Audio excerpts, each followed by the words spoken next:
Join ஆகிறாரு. Okay, ரிஷிகமாலே வந்து right. Okay,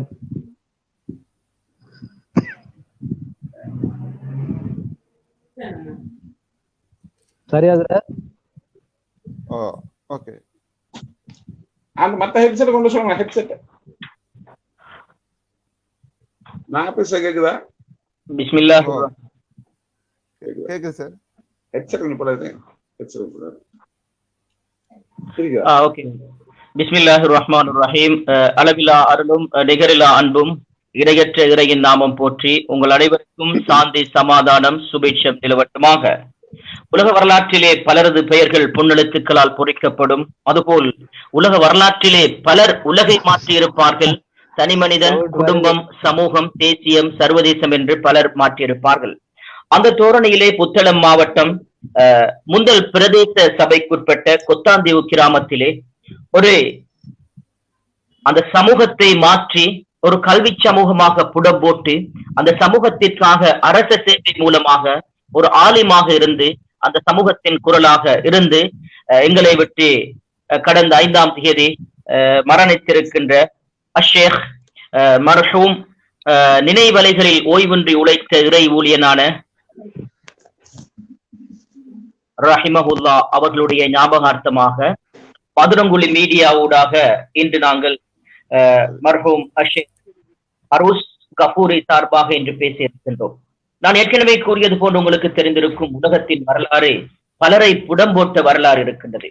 குறிப்பாக பலருடைய வாழ்க்கையை எடுத்து பார்க்கின்ற பொழுது அது தனி மனிதனாக இருக்கலாம், சமூகமாக இருக்கலாம், தேசியமாக இருக்கலாம், சர்வதேசத்திலும் உள்நாட்டிலும் வெளிநாட்டிலும் சிலரது பெயர்கள் பேசுவார்கள், போற்றப்படும். அந்த வகையில் தான் அஷேக் அரூஸ் மௌலவி சமூகத்தின் தொண்டனாக மட்டுமல்லாமல் ஒரு அரச ஊழியனாக, ஒரு நல்ல குடும்ப தலைவனாக, ஒரு பிரதேசத்தில் பேர் பேசக்கூடிய ஒரு மகானாக வாழ்ந்து இந்த உலகை விட்டு மறைந்திருக்கின்றார். அல்லாஹும்ம ஃபிர் லஹு வர்ஹம்ஹு என்று நாங்கள் அவருக்காக பிரார்த்தித்துக் கொண்டு இன்றைய மதுரங்குழி மீடியா இந்த விசேட நேரலையிலே 4 பிரமுகர்களை அஷேக் எஸ்எம் அரூஸ் கபூரி ரஹிமஹுல்லா சார்பாக நினைவேந்தலில் பேசுவதற்காக அழைத்திருக்கின்றோம். அப்படி என்று சொன்னால் ஜனாப் எஸ்எம்எம் ஹனீஃபா, முன்னாள் பிரதி அதிபர் புத்தளம் கொத்தாந்தீவு முஸ்லிம் மகா வித்யாலயம். அஸ்ஸலாமு அலைக்கும் ஹனீஃபா சார் அவர்களே. வஅலைக்கும் ஸலாம் வரஹ்மத்துல்லாஹி வபரகாத்துஹு.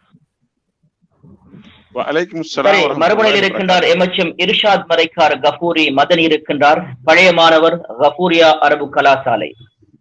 அதே வேளையிலே மற்றொருவர் இருக்கின்றார் அஷேக் எம்ஏஎல்எம் ஃபஸ்லுல் ஃபாரிஸ் நலீமி. அஷேக் பிஎம் ரிஸ்விகான் அஸ்ஹரியும் எங்களோடு இணைந்திருக்கின்றார். அஷேக் ரிஸ்விகான் அஸ்ஹரியை பொறுத்த மட்டிலே அகில இலங்கை ஜம்இய்யத்துல் உலமா புத்தளம் அக்கரை பற்றி நிறைவேற்றுக் குழு உறுப்பினராக இருக்கின்றார். சரி, முதலிலே நாங்கள் எங்களுடைய பிரதி அதிபர், முன்னாள் பிரதி அதிபர் ஹனீஃபா ஆசிரியர் அவர்களிடம் மரணித்த ஷேக் அரூஸ் கபூரி அவர்கள் சம்பந்தமாக பேசுவோம். ஹனீஃபா சார் சொல்லுங்க. சரி, அஸ்ஸலாமு அலைக்கும். நான் நினைக்கிறேன் ஹனீஃபா சார் அவர்கள் தொடர்பில் இருக்கின்றார், உங்களுக்கு பேசக்கூடிய சந்தர்ப்பம் கிடைத்திருக்கின்றது. ஹனீஃபா சார் அவர்களே, ஹனீஃபா சார் நீங்கள் பேசலாம். பேச கேக்குதா? பேச மைக் பண்ணு. சரி, நான் நினைக்கிறேன் தொடர்பில் சொல்லுங்க சார், நான் பேசுவது விளங்குது. நான் பேச விளங்குதா? அதாவது ஹனீஃபா சார் அவர்களே, எங்களை விட்டு மரணித்திருக்கின்ற நினைவலைகளில் ஓய்வென்று உழைத்தோரை இறைநேசனாக, ஒரு ஊழியனாக அஷேக் எஸ்எம் அரூஸ் மௌலவி அவர்கள் கபூரி அவர்கள் எங்களை விட்டு மரணித்திருக்கின்றார். இது சம்பந்தமாக நீங்கள் என்ன நினைக்கின்றீர்கள்? அஸ்ஸலாமு அலைக்கும் வரஹ்மத்துல்லாஹி வபரகாத்துஹு. நான் கனமுலை முஸ்லிம் மகா வித்தியாலயத்தில் அதிபராக கடமையாற்றும் பொழுது என்னோடு சுமார் 5 வருடங்கள் வேலை செய்தார். அடுத்ததாக நாங்கள் பேசுவோம் Ashek PM Rizvikhan Azhari. Sir continue பண்ணுங்க. நான் பேசுறது கேக்குதா? நான் பேசுறது கேக்குதா? Yes yes. Right. Kanamulai Muslim மகா வித்தியாலயத்தில் அதிபராக கடமையாற்றும் பொழுது 2013ஆம் ஆண்டுல இருந்து 2018ஆம் ஆண்டு வரைக்கும் சுமார் 5 வருஷங்கள் என்னோட அரூஸ் மௌலவி சேவை செய்தார். உண்மையில் அரூஸ் மௌலவி பற்றி எனக்கு ஏற்கனவே தெரிஞ்சிருந்தாலும் சேவை செய்யற காலத்துல அவரை பற்றி நிறைய புரிஞ்சு கொள்ளக்கூடிய வாய்ப்பு அல்லாஹ் தஆலா தந்தான். உண்மையில் அவரு சாதாரணமாக நியமனத்தில் ஒரு சாதாரண பாடசாலையில் ஒரு ஊழியராக இருந்தார். அதாவது அலுவலக உதவியாளர், பள்ளிவாசல் இமாமா இருந்தார். ஆனா அவருடைய சேவை காலத்துல அவரை நான் ஒரு பாடசாலையின் அலுவலக ஊழியராக மட்டும் காண இல்லை. நான் இரவு அவர் சம்பந்தமா ஒரு சின்ன ஒரு பதிவு ஒன்று செய்து பார்த்தேன். அவர் ஒரு 11 ரோல் மாடல்கள்ல பாடசாலையில பங்காற்றுகிறார். 11 ரோல் மாடல்கள்ல. நான் ஆச்சரியப்பட்டேன். இவ்வளவு ஒரு பெருமதியான ஒரு வேலை செய்த ஒரு மனிதர் எங்களை விட்டு போனது உண்மையிலேயே மிக கவலையான விடயம்தான். ஒரு அருள் கனமுலை இன்னொரு சொத்து, ஒரு தீபம் எம்மை விட்டு அணைந்தது போல ஒரு உணர்வை உணர்கின்றேன். மிக வேதனையான ஒரு கடந்த சில நாட்கள் எம்மை விட்டு சென்று கொண்டிருக்கின்றது. அருஸ் மௌலவி உண்மையில் ஒரு ஆச்சரியமிக்க ஒரு மனிதராக இருந்தார். அவர் கஃபூரியாவின் பழைய மாணவர் உலமா. ஆனால் பாடசாலைக்கு வந்த பொழுது அவர் பாடசாலையின் முழுமையான அந்த வகைப்பாகம் மிக பிரமாண்டமானதாக இருந்தது. அவர் சம்பந்தமான பல விடயங்களை அடுக்கிக் கொண்டே போகலாம். அவர் உண்மையிலே ஒரு சாதாரண ஊழியராக வேலை செய்த காலத்தில் அவர் தனிய பல பண்புகளை கண்டோம். ஒரு அதிபர் அல்லது பாடசாலை தலைமைத்துவத்துக்கு முழுமையாக கட்டுப்பட்டு செயல்படும் ஒரு நல்ல ஒரு உத்தியோகஸ்தர். அவர் அங்கு இமாமாக அங்கு காண முடியவில்லை. அவரை பாடசாலைக்கான ஒருவராக கண்டோம். அதே நேரம் அடுத்த கட்டத்துல ஒரு தொழுகை நடக்கும் பொழுது, தொழுகை நேரம் வரும் பொழுது அவர் பாடசாலை விட்டு பள்ளி வாசலுக்கு சென்று இமாம் அந்த ரோலை மிக சிறப்பா செய்தார். உண்மையிலே அவரு பாடசாலையில பல பண்புகளை பெற்று மனித நேயங்கள் நிறைந்த ஒரு பண்பு. அதாவது அவர்களே ஆன்மீக துறையிலே முக்கியமானவராக விளங்கி காணப்பட்டார். ஆன்மீக துறையில் பிரதான பங்கை வகித்தார். அவர் ஒரு சமூக சேவையாளராக இருந்தார், ஒரு இஸ்லாமிய அழைப்பாளராக இருந்தார். ஆன்மீக துறையிலே அவர் ஒரு உச்சகட்டத்தை அடைந்திருந்தார். சாதாரணமா அவர் ஒரு நாங்க எதிர்பார்க்கிற வேலை, இந்த அருஸ் மௌலவியான்னு சொல்ற அளவுக்கு அவருடைய வேலைகள் இருக்கு. அவர் அந்த சமூகத்துல அவருடைய பங்களிப்பு மிக பிரமாண்டமான இருந்தது. நாங்க சாதாரணமாக அவர் தனது செயல்பாடுகள்ல இந்த நீதி, நேர்மை, ஹலால் ஹராம் பேணுதல் மிக சிறப்பாக இருந்துச்சு. அடுத்தது பாடசாலை விஷயத்தை நாங்க ஒப்பிட்டு பார்க்கும் பொழுது அவருடைய அந்த பிள்ளைகளோட நடந்து கொள்ளும் முறை, ஆசிரியரோட நடந்து கொள்றது, பெற்றார்களோட ஒவ்வொரு விஷயத்திலையும் தனித்துவத்தை காட்டினார். நான் எனது 38 வருஷ சேவிஸ்ல அருஸ் மௌலவி மாதிரி ஒருவரை நான் கண்டது ஒரு அபூர்வமான ஒரு பிறவியா தான் நான் பார்க்கிறேன். அவருடைய அந்த ரோல் மாடல் பார்த்தோம். சரளமாக பழகுவார். பாடசாலைக்கு யாராவது புதிதாக நியமனம் பெற்று வந்தால் ஒரு ஆசிரியரோ தூரத்துல இருந்து வருவாங்க. எங்கட கிராம பக்கத்துக்கு வந்து வேலை செய்ய விரும்புறது கொஞ்சம் குறைவு, போக்குவரத்து பிரச்சனை, மற்ற பிரச்சனை வச்சு. ஆனா பாடசாலைக்கு வந்த உடனே அவர் தான் சந்திக்கிறது. அந்த ஃபர்ஸ்ட் நாள் அவர் அருஸ் மௌலவின்ற ஒரு அறிமுகமாகினா அவர் பாடசாலை விட்டு சென்றாலும் இந்த அருஸ் மௌலவின்ற பேர் மறக்காது. எனக்கு ஃபர்ஸ்டுக்கு அருஸ் மௌலவிய சந்திச்சு கைலாக செய்த அந்த அருஸ் மௌலவி இன்னும் எனக்கு ஞாபகத்தை வைக்கிறார். அது மட்டுமில்ல அந்த ஊரையும் பாடசாலையும் அவர் அந்த மக்களுக்கு கொடுக்கிற சிஸ்டம் அந்த அளவுக்கு உற்சாகம் ஊட்டி அந்த மக்களை உள்ளத்துல அந்த ஊரை பதிக்க செய்வார், மனசுல பதிக்க வைப்பார். இப்படி அந்த அருஸ்மனுடைய சேவைகள்ல ஊர் மீது உள்ள பற்று, பாடசாலை கொண்ட பற்று, பள்ளிவாசல் அவன் இந்த 3 பற்றையும் சுமந்த ஒரு மனிதர். ஊருக்கு வருபவரை அவர் அரவணைக்கிற விஷயமும் அந்த மக்களோடு அவர்கள் கொடுக்கிற கருத்துகளும் இன்னும் அந்த ஊரின் மீது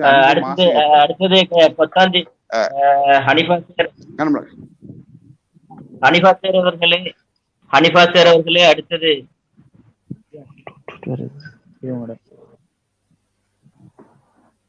இது உங்களோட அந்த லைவ் போகுது சார், கண்டினியூ பண்ணுங்க நீங்க. அப்ப எங்கட அவர் அது மட்டும் இல்ல, பாடசாலையில அவர் ஒழுக்க விடயங்கள்ல ஆசிரியர் வகிப்பாங்க எடுத்தார். ஊழியர் வைபாகம் ஒரு பக்கம் இருக்க, அலுவலக வேலைகள் குறிப்பாக முஸ்லிம் மகா வித்தியாலயத்திலே அருகில் இருப்பது தான் ஆயிஷா பள்ளிவாசல். நேரம் தவறாமல் ஒரு விடயத்தை அவர் சம்பந்தமாக எழுதிய அந்த கட்டுரைகளில் அந்த அவர் உண்மையிலே அந்த என்ன ஆயிஷா பள்ளிவாசல்ங்கிறது அருஸ் மௌலவியோட பள்ளிவாசல். அது அருஸ் மௌலவியோட பள்ளிவாசல் தான் சொல்றது. ஏன்னா பாடசாலையில் இருப்பாரு. அசருக்கு 3:24 அதான்னு சொன்னா 3:23 பிள்ளைகளுக்காக வேண்டி பார்த்துக்கிட்டு இருந்த அருஸ் மௌலவி அதான் சத்தம் கேட்கும் 3:24 பள்ளிவாசல் இல்ல. ஒரு வியத்து போவோம் நாங்களே, இது எப்படி அவர் அந்த விஷயங்களை செட்டப் பண்றாரு. பாடசாலையில கடமையோடு பள்ளிவாசல் கடமை மிக சிறப்பா, ரெண்டுக்கும் கிளேஷ் ஆகாது. ஒன்றோடு ஒன்று அவர் இந்த பால் பண்ணி போட்டு இன்னொரு வேலை செய்யல, அந்த கடமையில பூர்ணப்படுத்தினார். அது மட்டுமல்ல, அந்த பாடசாலை இருக்கையில் அவருடைய விஷயம் என்னடா, ஃபர்ஸ்ட் இன் லாஸ்ட் அவுட். எல்லா பிள்ளைகளும் மாசம் எல்லாம் வாரத்துக்கு முன்னுக்கு வந்து பாடசாலையை சுத்தம் செய்து அந்த ஆட்களை போட்டு பிள்ளைகளை போட்டு அந்த வைக்கிற சிஸ்டம் இருக்குதே, ஆபீஸ கிளீன் பண்ணி ஆபீஸ்க்கு ஒரு வாசம் ஒன்று போடுவார். அது யாருக்கா இருந்தாலும் அந்த போட்டத்தோட அந்த வாசம் பண்ணுவார். இப்படி அந்த பாடசாலையை மனங்கவரும் பாடசாலை ஆக்குறதுல ஆக பெருமை முதலிடம் பெற்றார். அந்த எங்கட பகுதியில பாடசாலையில விடுமுறை காலங்கள கூட ஒரு கூலம் இல்லாத ஒரு பாடசாலை கனவுல பாடசாலை இருந்துச்சு. ஒரு கூலத்தை பிறக்கல. அது எங்கட ஆபீஸ்ல வருவாங்க, வந்து பார்த்தா ஆச்சரியப்படுவாங்க, எங்களோட ஆபீஸ்ல ஏன் இந்த நீர்த்தி, இந்த பாடசாலை நேர்த்தி. அது உண்மையிலேயே அது தனி நபராக அருஸ் மௌலவியுடைய அந்த பங்களிப்பு. அது மட்டுமல்ல, அருஸ் மௌலவி இந்த நான் பார்த்தா அந்த 11 ரோல் மாடல்ல அந்த இமாமா இருந்து செயல்பட்டு ஊருக்கு தலைமை தாங்கி வந்த அந்த மனிதர் பாடசாலையில் பங்கு பெற்றதோடு அவர் பாடசாலைக்கு அநியாயங்களை தட்டி கேட்ட ஒரு மனிதன் இருந்தார். சாதாரண இந்த ஊழியர்கள் எல்லாம் அப்படி கேட்கறது இல்லை.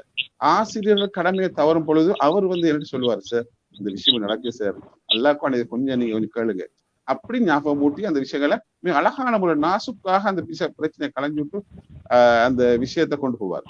பிள்ளைகளுக்கு அநியாயம் நடக்கிறது ஒரு காலம் ஏற்றுக்கொள்ள மாட்டார். அதே போல பெண் பிள்ளைகள் நாங்க அந்த சுற்றுலா நேரங்கள்ல பாக்குறது, அவர் வந்தா படுக்க மாட்டார், தூங்க மாட்டார். எல்லா ஆசிரியரும் கலைச்சி தூங்குற நேரம் இவர் மட்டும் இருப்பாரு. நான் தச்சியெல்லாம் பார்த்து அருஸ் மௌலவி படுக்கையில, இல்ல சார் நான் போக்கல பஸ்ல தூங்கிடும், நைட் டைம் தானே, நீங்க நல்லா தூங்க, நான் பாத்துக்குவேன். அப்படி அந்த செய்து அந்த சுற்றுலாக்களை கூட அந்த பிள்ளைகளை பாதுகாத்து சென்று வீட்டுக்கு வந்து அந்த கடைசி நாள் வீடு அந்த ஊருக்கு வந்த பிறகு அந்த பிள்ளைகள் கடைசி பிள்ளைய பெற்றார் ஒப்படைச்சு போகும் வரைக்கும் அவர் தான் நிற்பார். இப்படி அந்த அவருடைய பங்களிப்புல மறக்க இயலாது. அவர் சாதாரணமாக நான் சொன்ன 11 ரோல் மாடல், அந்த ரோல் மாடல்ல ஆசிரியர் ரோல் மாடல்ங்கிறது அவரு அந்த விஷயத்தை செய்தார். ஆசிரியர்மார் வராத சந்தர்ப்பத்துல சில வகுப்புகளுக்கு டியூஷன், அந்த எங்களுக்கு ஆசிரியர் பற்றாக்குறையான காலத்துல அவர் வகுப்புகளுக்கு போவார், இஸ்லாம் பாடம் எடுப்பார், ஒழுக்கத்தை சொல்லிக் கொடுப்பார். அவர் சிறந்த மௌலவி இருந்ததன் காரணமாக அந்த வேலை செய்வார். பாடசாலை அதிபருக்கு எந்த சுமையும் வைக்க மாட்டார். பாடசாலை ஒரு தொண்டராசிரியர் கொண்டு வந்து போட்டா தொண்டராசிரியர் நியமனத்துக்கான கொடுப்பனை கொடுப்பதற்கு அந்த காலத்துல எங்கட பாடசாலையில SDS இந்த இர்ஷாத் மௌலவி, ஃபாரிசர் எல்லாம் இருக்கிறாங்க. இவங்கெல்லாம் பாடசாலையில ஃபாரிசர் என்னோட சேவை செய்தவர் இர்ஷாத் மௌலவி SDS செக்ரட்டரியா இருந்தார். இந்த SDS பயன்படுத்த விஷயங்கள்ல அவர் மிக பங்களிப்பு செய்து SDS-ஐயும் அதிபரையும் நிறுக்க வச்சார். பாடசாலை பிரம்மாண்டமான சேவைகளை செய்யறதுக்கு அவரோட பங்களிப்பு இருந்தது. அது மாத்திரமல்ல, அவருடைய அந்த நான் சொன்னேன் கனமுள்ள பகுதியில, இந்த எங்கட பகுதியில ஆண் பிள்ளை கல்வி தரம் வீழ்ச்சி அடைந்த காலம். ஆண் பிள்ளையோட கல்வியை உயர்த்துறதுக்காக வேண்டி ஊரை ஒன்று சேர்க்கிற எங்கட பாடசாலை திட்டத்திற்கு கல்வி மேம்பாட்டுக்குள் ஒன்று உருவாக்கி அந்த வேலை செய்யும் பொழுது அவர் இரவு பகலாக பாடசாலை சங்க செயலாளர் அந்த குரூப்போட சேர்ந்து கல்வி மேம்பாட்டுக்குள்ளோட சேர்ந்து இரவு பகலாக பாடசாலையிலிருந்து இப்ப கனமுலையில போன வருஷம் ரிசல்ட்ஸ் நாங்க கடந்த 2-3 வருடங்களா பாக்குறோம். ஆண் பிள்ளையோட கல்வி வீதத்தை மிக அழகான முறையில நாங்க உயர்ந்த மட்டத்தை காண்றதுக்கு அந்த அரசோட பங்களிப்பை நாங்க அந்த இடத்துல பாக்குறோம். பின்னேரங்கள்ல பிள்ளைகளை கவனிக்கிறது, இரவையில கவனிக்கிறது. மகரிபாகினால் அருஸ் மௌலவியை 5 மணிலிருந்து இரவு 9 மணி வரைக்கும் அவர் பள்ளிவாசலுக்கு முன்னு பார்க்கலும். யாரை போனாலும் அவர் கண்டு சலான்னு சொல்லி முசாபா செய்து விசாரிச்சு போட்டுதான் போறது. அது மட்டுமல்ல, சரி ஹனிஃபா சார் அவர்களே, நாங்கள் தொடர்ந்து பேசுவோம். இது சம்பந்தமாக ஷேக் எங்களுடைய BM ரிஸ்விகான் அஸ்ஹரி அவர்களே, குறிப்பாக ஷேக் அரூஸ் மௌலவி அவர்களிடம் எங்களை விட்டு பிரிந்திருக்கின்றார். அல்லாஹும் மக்ஃபிர் லஹு வர்ஹம்ஹு, அல்லாஹு தஆலா அவரை சுவனத்தில் இருக்க வேண்டும். ஷேக் ரிஸ்வி கான் அவர்களே, நீங்கள் அவர்களிடம் கண்ட நல்ல பண்புகள் என்ன?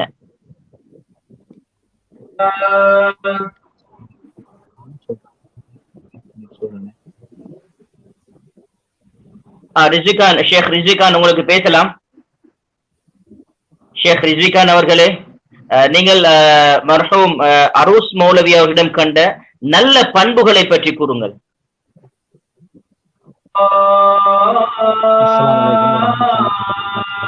அதான் கேக்குது கொஞ்சம். நிச்சயமாக. சரி, ஓகே, அதான் கேட்கின்றது. நான் இது சம்பந்தமாக விளக்குகின்றேன். ரிஸ்விகான் மௌலே அப்படி இருங்கள். குறிப்பாக நேர்களை இந்த விசேடமாக நினைவலைகளில் ஓய்வின்றி உழைத்த இறைநேசர் இறை ஊழியன் ஷேக் SM அரூஸ் கஃபூரியை பொறுத்த மட்டிலே 4 பிள்ளைகளின் தகப்பனாக இருக்கின்றார். 3 பெண் பிள்ளைகள், ஒரு ஆண்மகனை கொண்டிருக்கின்றார். ஷேக் அரூஸ் மௌலவியை பொறுத்த மட்டிலே 4 சகோதரிகள், குடும்பத்திலே 4 சகோதரிகள், 2 சகோதரர்களை கொண்டிருக்கின்றார். விளங்குகின்றது, கூறுங்கள். அவருக்கு 3 பெண் பிள்ளைகள் மாத்திரம்தான் இருக்கிறார்கள். 4 பெண் சகோதரிகளும் 2 ஆண் சகோதரர்களும் தான் அவருடைய ஃபேமிலி. நான் நினைக்கிறேன் ரிஸ்விகான் மௌலவி, உங்கள்கிட்ட கேட்கையிலும் உங்களோட மிக நெருக்கமான உறவை அரூஸ் மௌலவி அவர்கள் பேணி இருக்கிறார்கள். பல சந்தர்ப்பங்கள்ல உங்களை பயானுக்கு எடுத்துக்கொள்றதில்ல அவர் மிகவும் ஈடுபாட்டோடு இந்த உங்களோடு பழகி இருக்கிறார். அந்த வகையில நீங்க ஜமியத்துல் உலமா என்ற வகையிலும் இன்னொரு வகையில் உங்களோடு அவருக்கு இருந்த அந்த உறவு, அவர் எல்லாரையும் அணைத்து செல்லுகின்ற அந்த பண்பை நீங்கள் விளக்கினால் மிக சிறப்பாக இருக்கும். அஸ்ஸலாமு அலைக்கும் வரஹ்மத்துல்லாஹி வபரகாத்துஹு. நான் பேச விளங்குதா? எஸ் கதைங்க, நீங்க தொடருங்க. விளங்குகின்றது, பேசுங்க. பிஸ்மில்லாஹிர் ரஹ்மானிர் ரஹீம். அலா ரசூலில் கரீம், அம்மா பாத்.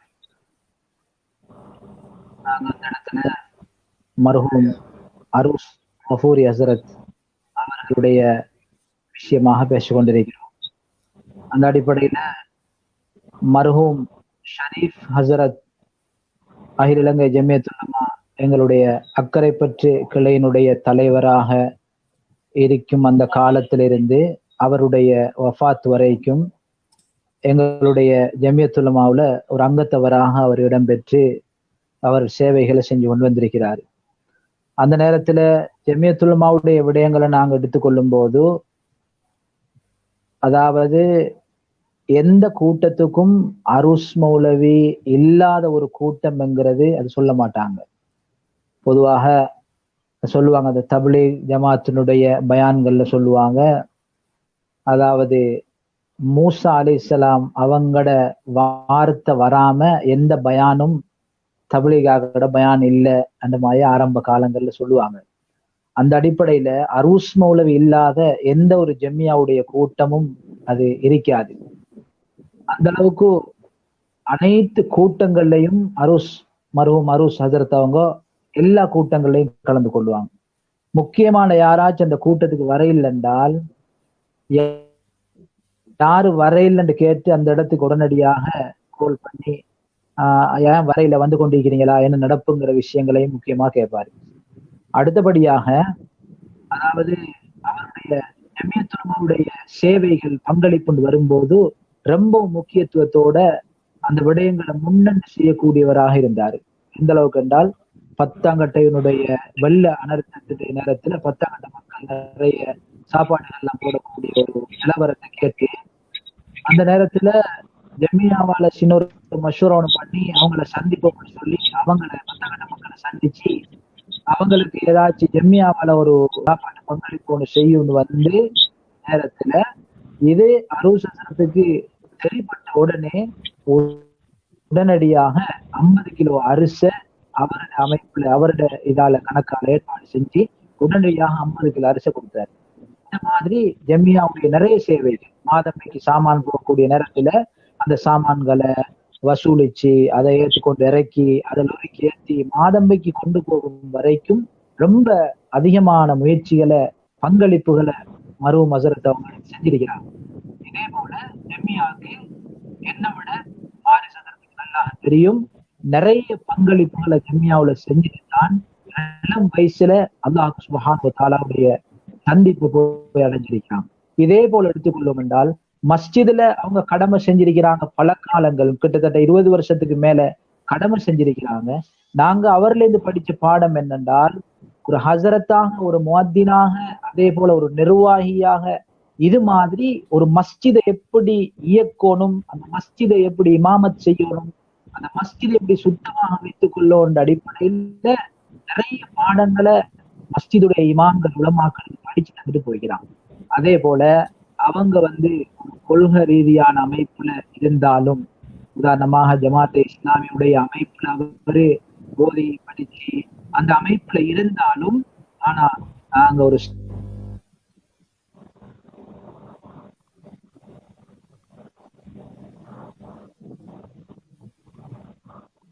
ஷேக் ரிஸ்வி கான் அவர்களே, தொடர்பிலே ஏதோ ஒரு பிரச்சனை இருக்கின்றது, தொடர்ந்து பேசுங்கள். ஷேக் ரிஸ்வி கான் மௌலவி.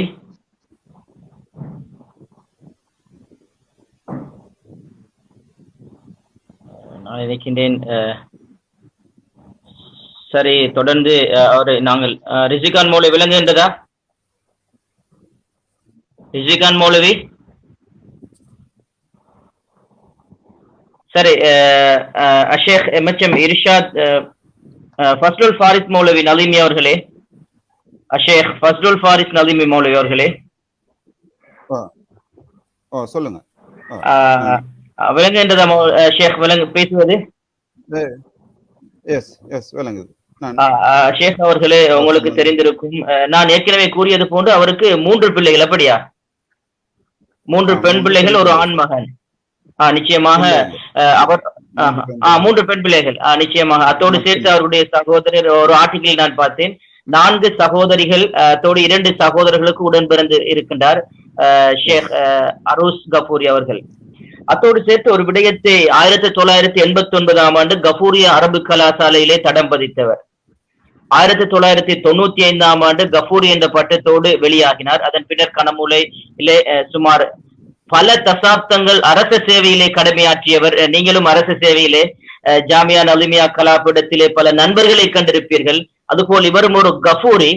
நீங்கள் பார்க்கின்ற விடயம், குறிப்பாக அவர் படித்த அந்த ஆன்மீக துறைக்கும் மக்கள் சம்பந்தமாக அவர் நோக்கிய அந்த துறைக்கும் இடையிலான என்ன வித்தியாசத்தை ஷேக் ஃபாரிஸ் அவர்களை நீங்கள் காண்கின்றீர்கள்? அப்படி என்று சொன்னால், இவர் ஒரு பள்ளியோடு இணைந்த வாழ்க்கையை கொண்டிருக்கின்றார். அரச தொழிலை செய்தாலும் ஆயிஷா பள்ளியிலே, அந்த பள்ளியிலே முஅத்தினாக கடமையாற்றி இருக்கின்றார். அதுபோல் அந்த பள்ளியினுடைய ஏனைய சுத்த விடயங்களிலே ஒரு மஸ்ஜிதை தன்னுடைய வீடாக பார்த்திருக்கின்றார். அத்தோடு சேர்த்து பல வகையான விடயங்களை மாணவர்களுக்கு ஏற்கனவே ட்ரிப் விஷயங்கள் சொன்னது போன்று பல சேவைகளை செய்திருக்கின்றார். உண்மையிலேயே பிஸ்மில்லாஹிர் ரஹ்மானிர் ரஹீம், அல்ஹம்துலில்லாஹ். உண்மையிலேயே அரூஸ் மௌலவி சம்பந்தமா கதைக்கிறதாக இருந்தா ஏராளமான விஷயங்கள் கதைக்கிறதுக்கு இருக்குது. எனக்கு அதை எங்கன இருந்து தொடங்குற ரெண்டு கஷ்டமா இருந்தாலும், அவர் கனமூலையிட ஒரு அருள் என்று ஹனிஃபா சார் ஒரு தலைப்பிட்டு ஒரு கட்டுரை எழுதியிருந்தார். அவர் இந்த சமூகத்திட அருளாக வாழ்ந்தார், ஒரு ரஹ்மாவாக வாழ்ந்தார் என்று நாங்கள் உறுதியாக சொல்ல முடியும். அவர் சம்பந்தமாக வந்த தலைப்புகளை பார்க்கின்ற போது ஒரு ஆச்சரியப்படுகின்ற அளவுக்கு ஒரு அதிர்வை, ஒரு தாக்கத்தை இந்த குறிப்பாக கனமூலையிலும் பொதுவாக இந்த பிரதேசத்திலும் அவர் ஏற்படுத்தியிருக்கிறார். மட்டுமல்ல, அவர் பற்றி எழுதப்பட்ட கூறப்பட்ட செய்திகளை அவரை இதுவரையும் கண்டு அறியாத பல நண்பர்கள் அவரை பற்றி ஆச்சரியமாக இப்படி ஒரு மனிதர் வாழ்ந்திருக்கிறாரா. பேஸ்புக்ல நான் என்னுடைய கட்டுரையை போட்ட போது ஓட்டமாவாடியை சேர்ந்த ஒரு சகோதரர் அதுக்கு கமெண்ட் பண்ணியிருந்தார். அவர் அதை சொன்னாரு, எனக்கு நான் இவரை கண்டும் இல்லை, பேசியும் இல்லை, பார்த்தும் இல்லை, சிரிச்சும் இல்லை, சலாம் சொல்லியும் இல்லை. ஆனா இதுல சொல்லப்பட்டிருக்கிற செய்தியை பார்க்கிற நேரம் அவரை போல நானும் வாழ்ந்து மரணமாகணும் என்று ஆசையாக இருக்குது என்று சொன்னார். அந்த அளவு கண்டவர்கள் காணாதவர்கள் எல்லோருக்குமான ஒரு முன்மாதிரியாக, ஒரு உதாரண புருஷராக அவர் வாழ்ந்திருக்கிறார். எனக்கு ஒரு ஹதீஸ் ஞாபகம் வருகிறது. அல்லாஹ்வுடைய தூதர் ஸல்லல்லாஹு அலைஹி வஸல்லம் அவருடைய காலத்திலே ஒரு ஜனாசா சென்று கொண்டிருக்கிறது. அப்போது அல்லாஹ்வுடைய தூதர் ஸல்லல்லாஹு அலைஹி வஸல்லம் அவர்கள் வஜபத் என்று சொன்னார். இன்னும் சற்று நேரத்துக்கு பின்னால் இன்னும் ஒரு ஜனாசா செல்கிறது, வஜபத் என்று சொன்னார். எல்லா ஜனாசாக்களுக்குரிய இறுதி கடமைகளை முடித்துவிட்டு சஹாபாக்கள் அல்லாஹ்வுடைய தூதரிடம் கேட்டார்கள், நீங்கள் 2 ஜனாசாவுக்கும் வஜபத் என்று சொன்னீர்கள், அதனுடைய விளக்கம் என்ன என்று கேட்டபோது அல்லாஹ்வுடைய தூதர் சொன்னார்கள், முதலாவது ஜனாசா வருகின்ற போது நீங்கள் அந்த ஜனாசா இந்த உலகத்தில் செய்த பணிகள், நற்கருமங்கள், எண்ணற்ற அதனுடைய சேவைகளை நீங்கள் புகழ்ந்து பாராட்டி பேசினீர்கள். எனவே அவருக்கு சுவர்க்கம் வாஜிபாகிவிட்டது என்று சொன்னேன் என்று சொன்னார். வஜபத்தில் ஜன்னா என்பதுதான் அதனுடைய பொருள். அவருக்கு சுவனம் வாஜிபாகிவிட்டது. எனவே ஒரு ஒரு ஒரு ஊழியனுக்கு, ஒரு பணியாளனுக்கு ஷாஹிதுகள் அவர் வாழ்ந்த சமூகம், அவருடைய மக்கள் தான் அவருடைய ஷாஹிதுகள். இன்று இந்த கனமூலை மட்டுமல்ல, இந்த பிரதேசம் அவர் ஒரு ஜமாத் இஸ்லாமி என்ற இயக்கத்தை சார்ந்திருந்தாலும் கூட தப்லீக் ஜமாத் சகோதரர்கள் அவரை வஜபத் என்று சொல்கிறார்கள். ஜமியத் உலமா வஜபத் என்று சொல்கிறது. இன்னும் இதர தனி மனிதர்களும் அவரை பற்றி வஜபத், அவருடைய நட்பணிகள் பற்றி சொல்லி அவருக்கு புகழாரம் சொல்லி, அவருடைய மறைவுக்கு பின்னர் தான் பல செய்திகள் வெளியாகுவதை நாங்கள் பார்க்கிறோம். உண்மையிலேயே ஒரு ஒரு மகத்தான ஒரு மனிதராக, ஒரு மிக முன்மாதிரி மிக்க ஒரு ஆளுமையாக, ஒரு ரயா பர்சனாலிட்டி என்று வர்ணிக்க முடியும் அவரை. ஒரு ரயா, அரிதான ஒரு ஆளுமை. நான் என்னுடைய கட்டுரையில் குறிப்பிட்டிருந்தேன், கனமூலை இவர் போன்ற ஒரு ஆளுமையை பெறுவதற்கு இன்னும் எத்தனை நூற்றாண்டுகள் தேவைப்படுமோ தெரியாது. அந்த அளவு தூரம் அப்படி ஒரு ஆளுமையை இதுவரையும் கனமூலை வரலாற்றில் காணவில்லை என்று மிக தெளிவாக, அதாவது அவர் ஒரு பள்ளியின் இமாம், பாடசாலையில் ஒரு அரச ஊழியன், குடும்பத்தின் அவருக்கு அவருடைய முழு குடும்பத்தினதுடைய ஹப்பாக, ஃபேமிலி ஹப்பாக, குடும்ப கேந்திரமாக அவரில் தான் அந்த குடும்பம் தங்கி கொண்டது. ஒரு இந்த சூரிய குடும்பங்கள், இந்த சூரிய குடும்பம், இந்த பூமியும் செவ்வாயும் புதனும் என்ற இந்த கிரகங்கள் எப்படி இந்த சூரியனில் தங்கி நின்று கொண்டு சுழன்று கொண்டிருக்கிறதோ அப்படித்தான் அவருடைய குடும்பம் அவரில் தங்கி இருந்தது, அவரின் ஈர்ப்பில் தொங்கிக் கொண்டிருந்தது என்று மிக அழுத்தமாக சொல்லேன். அதனுடைய ராத்தாமாராய்க்கேலும், தங்கச்சிமாராய்க்கேலும், தம்பிமாராய்க்கேலும், மச்சாமாராய்க்கேலும், மருமக்களாக இருக்கேலும், பிள்ளைகளாக இருக்கேலும், யாராக இருந்தாலும் எல்லாரும் அவரில் தங்கியிருந்தார்கள். அவர்கிட்ட ஆலோசிக்கிறது, அவர்கிட்ட கேட்கிறது, அவருடைய முடிவுகளுக்கு கட்டுப்படுறது, அவர் சொல்ற மாதிரி நடக்கிறது. அவர் தான் நாங்க decision maker, king decision maker. அந்த ஃபேமிலியில அவராகத்தான் இருந்தார். அப்படித்தான் அந்த குடும்பம் அவர் கொடுத்தன்றதை விட அந்த குடும்பத்துக்காக தன்னை அவர் அர்ப்பணிச்சார், குடும்பத்துக்காக அர்ப்பணித்தார். அப்படி ஒரு குடும்பத்துடைய ஒரு ஃபேமிலி ஹப்பாக, கேந்திரமாக அவர் இருந்தார் என்றதை நாங்கள் சொல்லு. பள்ளிவாசல்ல ரிசிகா மௌலி சொன்னாங்க, பள்ளிவாசல்ல அவர் இமாம்னு சொல்றது அது ஒரு அதாவது நாங்க ஒரு இமாம் எப்படி ஈக்கணும்னு புத்தகங்கள்ல பார்த்தோமோ, ஆய்வு நூல்கள்ல பார்த்தோமோ, ஒரு பள்ளியின் இமாமின் வகிபாகம் ரோல் என்னன்றத நாங்க புத்தகங்கள்ல, ஆய்வுகள்ல, கட்டுரைகள்ல எல்லாம் வாசிச்சோமோ, அது எல்லாத்தையும் குறைவில்லாம அவர்கிட்ட காணக்கூடியதாக இருந்தது. அவர் அந்த பள்ளியில இமாம். அந்த பள்ளியின் இன்றும் ஒவ்வொரு நேரம் அதானும் கேட்கின்ற நேரம் அவருடைய நினைவுகள் வருகின்றன. அவர் அந்த பள்ளியின் இமாம், பள்ளியின் முஅத்தின், பள்ளியில அவர் தான் பியோன், அந்த பள்ளியில அவர் தான் ஒரு சுற்றூழியன். அதாவது அவர் ஒரு கஃபூரி, ஒரு அரபு கலாசாலையில பட்டம் பெற்றவர், அவர் ஒரு இமாம், மிம்பர்ல குத்துபா ஓதுகின்றவர், ஒரு அரச ஊழியன், ஒரு சமூகத்துல ஒரு அந்தஸ்தையும் கண்ணியத்தையும் பெற்றவர். ஆனா அந்த பள்ளி வாசல் இருக்கிற கழிவறைய கழுவுறதில்ல அவர் ஒரு நாளும் தயங்கினதில்லை. அதை ஒரு சாதாரண விஷயமாக அவர் பார்க்க இல்லை. அதை இறை அல்லாஹு தாலாவுக்கு செய்கின்ற ஒரு பெரும் பணியாக அவர் பார்த்தார். அதை சுத்தமா வச்சு கொள்றதில்ல, அதை ஒழுங்குபடுத்துறதுல. அதாவது நீங்க இந்த கணம் அந்த பள்ளி வாசலுக்கு வந்து பார்த்தா அதோட தோற்ற பொலிவு அரூஸ் மௌலவியின் உள்ளத்தின் பொலிவு அழகு என்று சொல்லேன். அந்த அளவு தூரம் அந்த பள்ளிய மௌலவின் ஆயிஷா பள்ளியின் அரூஸ் மௌலவி இதுக்கு அங்கிட்டு அதை வர்ணிக்கல. அரூஸ் மௌலவின் ஆயிஷா பள்ளி ஆயிஷாவோடு ஒன்றித்திருந்த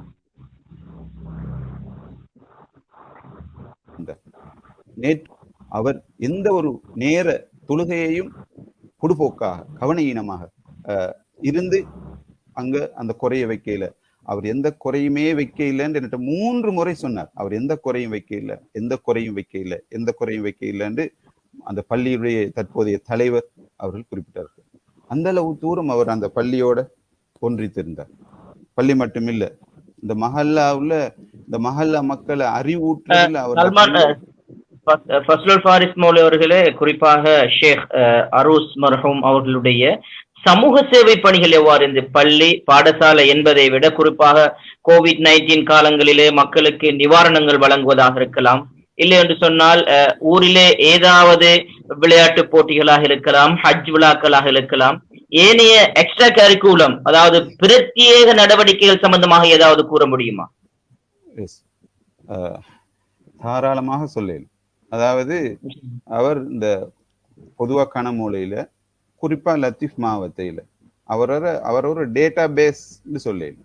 அதாவது இந்த ரோல் மாடரேட்டர் இந்த ரோட்ல இந்த குடும்பத்துல ஒரு டேட்டா பேஸ் அவர்கிட்ட நுனி விரல்ல எல்லா தகவல்களும் இருந்தது. யாராவது இந்த லத்தீப் மாவட்டத்தில உதவி செய்யணுமா, ஏதாவது கொடுக்கணுமா, அல்லது யாருக்காவது வீடு கட்டி கொடுக்கணுமா, அல்லது வேற ஏதாவது செய்யறதுக்கு யாராவது வந்தா அரூஸ் மௌலவிட்ட போய் கேட்டா அவர் அந்த தகவலை யாருக்கு இப்ப என்ன உதவி செய்யணும், எந்த வீட்டுல யாருக்கு என்ன தேவைக்குது, யார் நோயாளி ஆயிக்கிறாங்க, எந்த புள்ளைக்கு படிக்கிறதுக்கு கஷ்டமாயிக்குது, யார் நேத்து சாப்பிடாம இருந்தாங்க, இந்த அவ்வளவும் அதாவது அந்த இற்றைப்படுத்தல் அப் டு டேட்டாக அப்டேட்டோட இருந்தார். அதாவது எந்த அளவுண்டா அவர்கிட்ட இந்த மஹல்லா உழைக்கிற மக்கள், ஆண்கள், தாய்மார்கள் தங்களுடைய பசிய சொல்லி பசியாரிக்கிறாங்க அவர்கிட்ட சொல்லி. ஆனா அவர் யாருக்கும் தெரியாம தன்னால முடியுமான அல்லது தனக்கூடாக அந்த சமூகத்துக்கு அவர் செஞ்சுக்கிறார். அதுபோல சல்மான் ஃபஸ்லுல் ஃபாரிஸ் மௌலவி அவர்களே அமானிதத்தை அவர் கடைபிடித்திருக்கின்றார், அப்படித்தானே? யாரும் மானபங்கப்படுவதை அவர் விரும்புவதில்லை, யாரையும் சொல்றதை அவர் விரும்புறதில்லை. இந்த பாயிண்ட சொல்லிட்டு நான் அதாவது சில நேரம் தெரியும், இது ஒரு கிராமப்புறம் ஆக்களோட மைண்ட் செட்ல சில நேரம் இந்த பள்ளியில ஏதாவது ஒண்ணு நடந்துட்டா கோவிச்சுக்கிட்டு இன்னொரு பள்ளிக்கு தொலை போவாங்க, ரைட்? ஆனா அவர் என்ன செய்வார், மக்கள் எல்லாம் ஒன்று கூடிக்கிற நேரத்துல அவர் எலும்பி, இது அல்லாட பள்ளி, இது அரூஸ் மௌலவியோட பள்ளி இல்ல, பள்ளியோட கோவிச்சுக்கிட்டு யாரும் போவாதீங்க, என்னால அவரால ஒரு தவறே நடந்திருக்காது. அவர் சொல்லுவார், என்னடா என்னால ஏதாவது தவறு ஒண்ணு நடந்திருந்தா அல்லாவுக்காக மன்னிச்சுக்கிட்டு இந்த பள்ளிக்கு தொலைவாங்க என்று சொல்லுவார். ஒரு அழைப்பாளனுக்குரிய ஒரு பண்பை கொண்டிருந்தவர், அப்படித்தானே? ஏராளமான பண்பை கொண்டிருந்தார். ஜஸாக்கல்லா ஃபஸ்லுல் ஃபாரிஸ் மௌலவி அவர்களே, நீங்களும் ஒரு நல்ல ஒரு சிந்தனையாளர். அல்லாஹு தஆலா உங்களை ஏற்றுக்கொள்ள வேண்டும். நல்ல பல ஆற்றல் சம்பந்தமான கருத்தை எங்களோடு பகிர்ந்திருக்கிறீர்கள். தொடர்ந்து இருங்கள். நீண்ட நேரமாக இருக்கின்றார் ஷேக் MHM இர்ஷாத் மரைக்கார் கஃபூரி, மதனி, பழைய மாணவர், கஃபூரி அரபு கலாசாலை. ஷேக் இர்ஷாத் அவர்களே, ஷேக் இர்ஷாத் ஹனீஃபா அவர்களே, நீண்ட நேரமாக அவர் வெயிட் பண்ணி கொண்டிருக்கின்றார். ஷேக் இர்ஷாத் மரைக்கார், நான் பேசுவது விளங்குகின்றதா? பேசுவது விளங்குகின்றதா? பேசுங்கள்.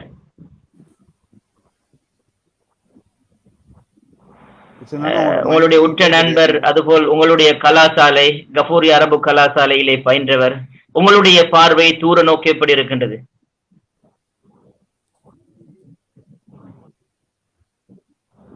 நீங்கள் பேசுங்கள்.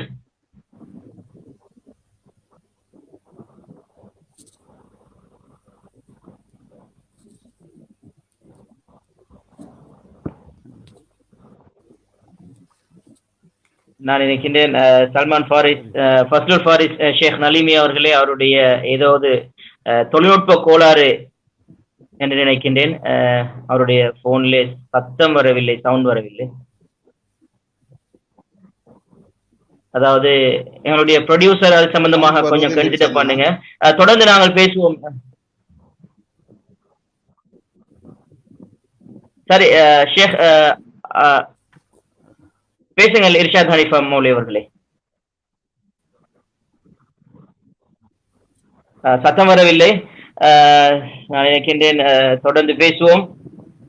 ஷேக் ரிஸ்விகான் அஸ்ஹரி அவர்கள். ரிஸ்விகான் அஸ்ஹரி அவர்களே சொல்லுங்க. ஷேக் அவர்களே கூறுங்கள். தொடர்ந்து நீங்கள் உங்களுடைய ஏதாவது விடயத்தை நீங்கள் கூறலாம், பகிர்ந்து கொள்ளலாம். இந்த நினைவலைகளில் ஓய்வின்றி உழைத்த இறை ஊழியன் ஷேக் அரூஸ் கஃபூரி சம்பந்தமாக வலுவூட்டுங்கள், ஏதாவது கருத்துக்களை கூறுங்கள். கருத்தண்டு சொல்லும் போதோ நான் முக்கியமாக அவரிடத்துல எல்லா இடத்துலையும் சொல்ல என்னன்னு, அதாவது அவரு ஆரம்பத்துல இடையில கட்டாயி ப்ரொடியூசர் எங்களுக்கு ஷேக் ரிஸ்விகான் அவருடைய விஷுவல தான் ரைட். ஓகே, அவரு மஸ்ஜிதுல கடமை செய்யக்கூடிய காலங்கள்ல உண்மையிலேயே அதாவது அவரு ஒரு ஜமாத்தே இஸ்லாமியுடைய அங்கத்தவராக இருந்தாலும், இந்த கொள்கையுடையவராக இருந்தாலும், அவருடைய அந்த தப்லீக் தவத் ஜமாத்தாக்களுடைய விஷயத்துல ரொம்பவும் அதாவது கண்ணியம் கொடுத்து அந்த உலமாக்கள் தொழுவைக்கு கொடுக்கிறது. அதே போல கஷ்டங்கள் செய்யறதுக்கு மஹல்லா வேலைகள் வராட்டியும் கூட இவரு முன்னண்டு விஷயங்களை செய்வாரு. காலையில மகரிபுக்கு பின்னால கஷ்டங்கள் போவாரு. அவர் சொல்லுவாரு, அதாவது வரை நாங்க கஷ்டம் போவே இல்லாட்டால் மக்கள் தொலைவாரது குறைஞ்சு போயிருவாரு. அதே போல உலமாக்கள் இல்லாதவங்க யாரு சும்மா போட்டு வந்தாலும் அவர் ஹசரத் மௌலவி நீங்க தொழுவீங்க என்று சொல்லக்கூடிய அளவுக்கு சரியான அந்த மக்களோட கண்ணியமாக அன்பாக இரக்கமாக சிரிச்ச முகத்தோடு நடந்து கொள்ளக்கூடியவர்கள். ஷேக் ரிஸ்விகான் அவர்களே, நீங்கள் கடைசியாக அரூஸ் மௌலவியை எப்போது கண்டீர்கள்? நான் கடைசியாக அரூஸ் மௌலவியை கண்டது அவருடைய அதாவது அவர் சோமில்லாம ஹாஸ்பிட்டலுக்கு போறதுக்கு, அந்த சோமில்லாம அந்த காலத்துக்கு கொஞ்சம் முன்னால அந்த கிழமை நான் ஜும்மாக்கு போனேன். லாக்டவுனுடைய காலத்துக்கு முன்னால உள்ள, அதாவது கணமுடைய போதை ஒழிப்பு சம்பந்தமான ஜும்மா நடந்துச்சு. அந்த ஜும்மாவுக்கு என்ன கூப்பிட்டாரு, வலியுறுத்தி கூப்பிட்டு என்ன ஜும்மா செய்ய வச்சு ரொம்ப கண்ணியப்படுத்தி அனுப்புறாரு. என்ன சொன்னாரு? அதாவது இப்படி நடக்கு நிச்சயமாக யாருக்கும் தெரியாது. கடைசியா ரிஸ்விகான் மௌலவி ஏதாவது சொல்லி இருப்பாரு, ஷேக் அவர்களே இவ்வாறான கூறுவார்களே வசியத் இல்லை என்று சொன்னால் இறுதி ஒரு சில விடயங்களை உங்களோடு பகிர்ந்து இருப்பார் அல்லவா? நீங்கள் மக்களோடு பகிர்ந்து கொள்ளுங்கள். என்னிடத்துல பொதுவாக அவர் வளமையாக பேசக்கூடிய விஷயம் என்னென்றால், நீங்க மக்களுக்கு உபதேசம் செய்யற மாதிரி உங்களோட வாழ்க்கையிலையும் இப்படியான விடயங்கள் எடுத்து நடக்கணும் என்ற விஷயத்த, அதாவது ஜோக்காக எனக்கு நிறைய விடுத்தங்கள் சொல்லியிருக்கிறார். அதே போல நானும் சில ரொம்ப தொழுவிக்கிற விஷயம் எப்படி கேட்குதுன்னு சொல்லும் போது, இது என்னுடைய கடமை, இதை நான் எல்லாரும் செய்யணும் விஷயத்தையும் எனக்கு ரொம்ப பல விடுத்தங்கள் சொல்லியிருக்கிறார். கடைசி நேரத்துல அவரு ஜும்மா வரும்போது என்னுடைய கவலைய என்னுடைய தேவையை நீங்க நிறைவேற்றி நிர்வாகம் சந்தோஷம் பண்றாங்கன்னு ஒரு ஹதியாவோட தான் என்ன அனுப்புனாரு. சும்மா அனுப்பல, ஒரு ஹதியாவோட அனுப்புனாரு. அவர் ஹதியாவை வச்சது எனக்கு தெரியாது. நான் வீட்டுக்கு வந்த போறதான் பாக்குறேன், ஒரு ஹதியாவும் கவர்ல போட்டு வச்சிருக்கிறாரு. அப்படியாக அதாவது அவருடைய வயசுக்கு குறைவாக நாங்க இருந்தாலும், ஆனா அவருடைய வயசுக்கு மூத்தவரை போல எங்களை கண்ணியப்படுத்தக்கூடிய ஒரு காட்சியை நான் எந்த வாழ்க்கையில அவரை கண்டிருக்கிறேன். சிரிக்கிறது, எங்கன கண் ஜோக் அடிக்கிறது, இப்படியான ஒரு காட்சி. என்னுடைய கடைக்கு முன்னால பல விடுத்தங்கள் வந்து எத்தனை தடவை என்னோட ஜோக் அடிச்சு தொப்பி, அந்த தொப்பி கடையில வந்து சில தொப்பியில போட்டு காட்டிட்டு இது இன்னாருக்கு சரி இன்னாருக்கு சரின்னு ஜோக் அடிச்சு சிரிச்சுட்டு போவாரு. இப்படியான சிறப்புள்ள ஒரு மனிதனை இழந்ததை வச்சு கவலைப்பட்டு கொண்டிருக்கிறோம். இன்ஷா அல்லாஹ். அல்லாஹ் வந்து ஷேக் அவர்களே, கஷ்டப்படாதீர்கள். நல்ல மனிதர்களை அல்லாஹ் இந்த உலகத்திலே அதிகமாக வாழ வைத்த வரலாறுகள் இல்லை, அப்படித்தானே? அப்படித்தான். நிச்சயமாக ஜன்னாவிலே நிச்சயமாக நான் நினைக்கின்றேன், நீங்கள் நாங்கள் லா இலாஹ இல்லல்லாஹ் முஹம்மது ரசூலுல்லாஹ் என்ற கலிமாவை சுமந்திருக்கின்ற இந்த முஸ்லிம் உம்மா இந்த உலகத்திலே நசுக்கப்பட்டாலும் புரட்டப்பட்டாலும் ஷேக் அரூஸ் மௌலவி அவர்கள் இன்று, நாளை ரிஸ்வி கான் மௌலவி, அதனைத் தொடர்ந்து பேசுகின்ற நானாக கூட இருக்கலாம். நிச்சயமாக நாங்கள் எல்லாம் ஒரு குடையிலே நாளை ஹவுதுல் கௌதர் தண்ணீர் தடாகத்திலே ஏதோ ஒரு நாள் நீர் அருந்து இருக்கின்றோம். ஷேக் ரிஸ்வி கான் அவர்களே, துவாக்களை சேர்த்துக் கொள்ளும், அப்படித்தானே? நீண்ட நேரமாக இருக்கின்றார். நல்ல பல கருத்துக்களை மற்றும் மறுமுனையிலே தெரிவித்த SMM ஹனீஃபா, எங்களுடைய பிரதி அதிபர் ஹனீஃபா சார். நீண்ட நேரமா வெயிட் பண்ணிட்டு இருக்கிறேன். எனக்கு ஒரு சந்தோஷமா இருக்கிறது. நாங்க இப்படி சார், நாங்க இப்படி கொண்டு போவோம் உங்களுக்கு சார். உங்களுக்கு தந்திக்குது வந்து அரூஸ் மௌலவியோட வந்து நீங்க ட்ரிப் போய்க்கிறீங்க தானே? வந்து ட்ரிப், அதாவது பிள்ளைகளோடு பாடசாலைகளுக்கு செல்கின்ற பொழுது அரூஸ் மௌலியோட அந்த குணாதிசயங்கள், அவர் மாணவர்களோடு நடந்துகின்ற அந்த முறைகள், ஆசிரியர்களோடு நடந்துகின்ற முறைகள், உதாரணமா சொல்லுவோமே வந்து ஒரு பிள்ளை உங்களுடைய கொத்தாந்தீவு பாடசாலையிலிருந்து ட்ரிப், அதாவது சுற்றுலா சென்றிருக்கின்றது என்று வைத்துக் கொள்வோமே, கனமூலை பாடசாலையிலிருந்து ஒரு பிள்ளை காணாமல் போய்விட்டது. உதாரணமாக கனமூலை பாடசாலை உதாரணமாக காணாமல் போகவில்லை. அந்த இடத்திலே அவருடைய மனநிலை எவ்வாறு இருக்கும்? உண்மையிலே அரூஸ் மௌலவி விஷயத்துல என்னன்னா, நாங்க சொல்றேன், அரூஸ் மௌலவி இந்த பிள்ளையோட விஷயத்துல அவருடைய அந்த கவனம்ங்கிறது மிக மிக அதிகம். சில நேரம் நாங்க நினைக்கி அது அளவுக்கு அதிகமா போயிடும். சில நேரங்கள்ல அந்த கனமூலையில ஏற்கனவே இந்த ட்ரிப் போயிட்டு பல அனுபவங்கள் இருக்குது. அந்த பிள்ளைகள் இந்த ஆக்சிடென்ட் பட்டது இதெல்லாம் இருக்குது. அப்ப ட்ரிப்புக்கு முன்னுக்கே என்ன கூப்பிட்டு சொல்லுவாரு, சார் இந்த விஷயத்துல இப்படி சார் ஏற்கனவே பல அனுபவங்கள் இந்த பாடசாலையில போறதுக்கு முன்னுக்கு ஒரு பயம் வச்சுதான் அனுப்புறது, ஹஜ்ஜிக்கு போற மாதிரி. அப்ப ட்ரிப்ல போன பிறகு பஸ்ல பிள்ளைகளை, ஒரு பிள்ளைய பஸ்ஸை விட்டு கைய வெளியே போட வர மாட்டார் அவரு. அந்த பஸ் அவர் புத்தனமா இருக்காங்க, பின் சீட் தான் குந்துவாரு. எல்லாரும் முன்னுக்கு அவர் ஆக பின்னுக்கு தான் இருப்பாரு. பிள்ளைகளை சேர்ந்து எல்லாரும் அவதானிச்சு சில நேரங்கள்ல இந்த பிள்ளைகளோட பிள்ளை சந்தோஷமா இப்ப இந்த எங்கட ஷேக் ரிஸ்விகான் ஆபீஸ் சொன்னது போல பிள்ளையோட பிள்ளை மாறிடுவாரு.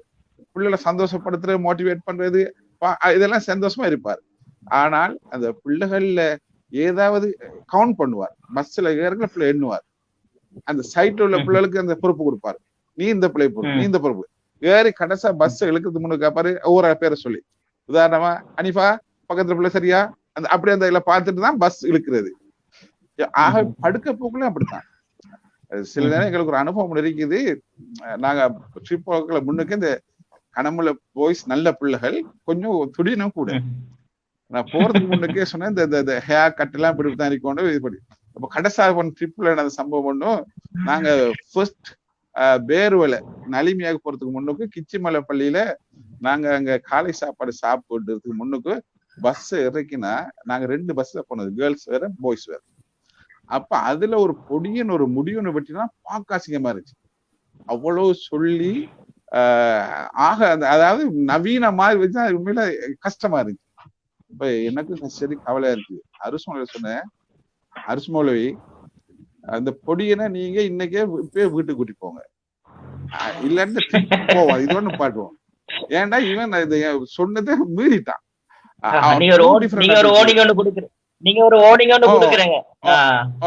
அதனால நீங்க இவனை கொண்டு விட்டுட்டு வாங்க, நீங்க வாரது நாங்க உங்களுக்கு வெயிட் பண்ணுவோம். அவட்டு இவர் என்ன செஞ்சாரு, ஓகே சார். அப்ப தெரியும், கொஞ்சம் நானும் கொஞ்சம் சூடாக்கிறது தெரிஞ்சதுலையா சரிண்டு முடியனை கொஞ்சம் இழுத்துக்கிட்டு போயிட்டு ஒரு ஆட்டை பிடிச்சி நாங்க காலை சாப்பாடு சாப்பிட்டு முடிக்கிறதுக்கு முன்னுக்கு நல்ல ஒரு சலூனும் கூட்டி போயிட்டு அவன் நல்லா முடிய வெட்டி ஷேப்பாக்கி கொண்டு காட்டினார். சரி போதுமா சார்னு கேட்டாரு. எனக்கு உண்மையிலே எனக்கு அது மறக்க இல்லாம இருக்குது. அவர் அந்த எடுத்த இடத்துல உடனே செய்த வேலை 3 வீலர் பிடிச்சி வேறு விலையில அந்த ஃபிஷ் மார்க்கெட் உள்ள போன கிச்சி மார்பள்ளி பெய்த்து செலூனை தேடி பிடிச்சி ஏர்லி மார்னிங் செலூனுக்கு அப்ப போகிற செலூன் மூடியான். செலூன்காரன் மூடி இருந்தா அவன் வீட்டுக்கு போய்த்து செலூன்காரனை கூப்பிட்டு வந்து இப்படி ஸ்கூல் ட்ரிப் பண்ண வந்து இப்படி நடந்து போச்சுன்னு சொல்லி போட்டு முடிய வெட்டிட்டு வந்தாரு. அப்ப எனக்கு அது எனக்கு சந்தோஷமா இருந்துச்சு. அந்த ட்ரிப்பை இல்லாட்டி அவன் அந்த 3 நாளும் அந்த அவனோட முடிய பார்க்கல. எல்லா டீச்சர்ஸ் மாதிரி முறைப்பாடு சார் மாறலாம் பாருங்க சார் இவ்வளவு சொல்லி செய்யலையே, நல்ல படியும் நல்ல பிள்ளை அந்த இடத்த அப்படி செய்தாரு.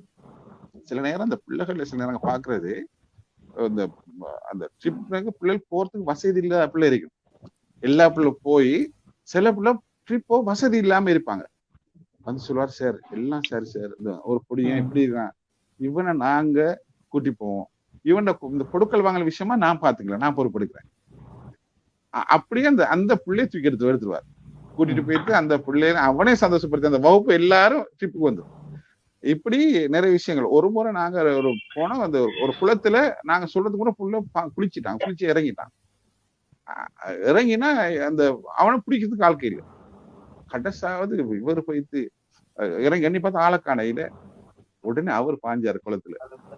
பாஞ்சு அந்த பிள்ளைய தூக்கி எடுத்துக்கொண்டு வந்து கொஞ்சம் வார்னிங் ஒன்று பண்ணி போட்டு அப்படி சில விஷயங்கள். ஏன்னா ட்ரிப்ல எங்களை நம்பித்தான் பெற்றார் அனுப்புறாங்க. ஆகவே அந்த விஷயத்த பாடசாலைக்கு ஆசிரியருக்கும் அதிபருக்கும் சுமை இல்லாத வகையில அவர் அந்த பங்களிப்பை செய்வார். அத நான் சொன்னேன். எனக்கு உண்மையில நான் அருஸ் மௌலவி இல்லாத கனமலை ஸ்கூல்ல எனக்கு கற்பனை பண்ண இயலாது. இப்ப இருக்கிற ராசிக் சார் பிரின்சிபல் ஆகிறாரு, இரவு கோல் பண்ணி காய்ச்சி நேற்று அவரும் சுகம் இல்லாம இருக்கிறாரு. அப்ப அவரு அதே கதை சொல்றாரு, மச்சான் அப்படி எனக்கு கவலை ஆயிருக்குது, அருஸ் மௌலவி இல்லாம அந்த ஸ்கூல் அடுத்த கட்டத்துல என்ன செய்யற பிரச்சனை இருக்கு. அப்படி அல்லாஹு தாலா அவரை ஒரு அருள் தான். நான் உண்மையில சொல்றது பிரகாசமான ஒளிச்சுடர் அணைஞ்சு போய்த்திருக்குது. ஆனா ஒரு விருட்சம் விழுந்தா அட விதைகள் உருவாகுமே. நான் சொல்றதுதான் அல்லாஹு தாலா அவருடைய மறைவை மறைவாக்கினாலும் அதுக்கு பிறகு விழுதுகளை நிச்சயமாக நிச்சயமாக நிச்சயமாக இன்ஷா அல்லாஹ் அந்த அடிப்படையில தான் நிச்சயமாக ஹனிஃபா சார் அவர்களே. அடுத்ததாக எங்களுடைய ஷேக் இர்ஷாத் மரைக்கார் கஃபூரி. இர்ஷாத் சார், ஷேக் இர்ஷாத் மரைக்கார் கஃபூரி அவர்களே. அஸ்ஸலாமு அலைக்கும் இர்ஷாத் மரைக்கார் அவர்களே. அஸ்ஸலாமு அலைக்கும் வரஹ்மத்துல்லாஹி வபரகாத்து. சார் உங்களுக்கு பேசலாம் ஷேக் அவர், தொடர்ந்து உங்களுக்கு பேசலாம். உண்மையில் அவரை பற்றி சொல்வதாக இருந்தால் நிறைய பேசுறதுக்கு இந்த இடம் கொடுக்காதுன்னு நினைக்கிறேன். உண்மையில அவரு ஆரம்பமாக கஃபூரியாவுல சேர்ப்பதற்கு முன்னர் நான் அங்கு 5ஆம் ஆண்டு அளவில் கல்வி கற்றுக்கொண்டிருந்தேன். அந்த காலப்பகுதியில் அவரோடு சேர்ந்து 4 பேர்கள், எமது ஊரை சேர்ந்த மாணவர்கள் 4 பேர்கள் அவரோடு கஃபூரியாவுக்கு 1989ஆம் ஆண்டு வந்து சேர்ந்தார்கள்.